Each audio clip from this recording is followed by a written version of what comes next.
Bayrak qilib turishgancha. Bu reklama emas. Bu reklama. Buni bir ko'rganda kim navlukini tushundi. Bu vajimiz kotyol, ko'mirda ishlaydi. 400, 500, 600 kvadratlik katta xonadonlarga mo'ljallangan. Bu yerini assak, bu bir xalta ko'mir oladi. İçi şu bir xalta ko'mir bilan 24 soat davomida bu uyni qizdirib turadi. Listlarga keladigan bo'lsak, yangi list 4lik, bu yerlar 6lik, tagam 6lik listdan qilingan. Hamma joyini ochib tozalash uchun mo'ljallangan. Tepadan mana masalan bularni pastdan ham bor.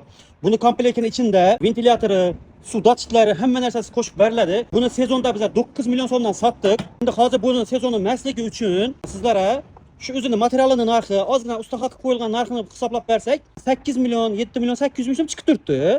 Buni obunachilarimiz uchun biza 7,5 million so'm qilib qo'ydik. Kimga kerak bo'ladigan bo'lsa, Amudariya do'konimizga murojaat etsangiz albatta yetkazib, dastavka qilib ham beramiz shuni ichida, xudo xolasa.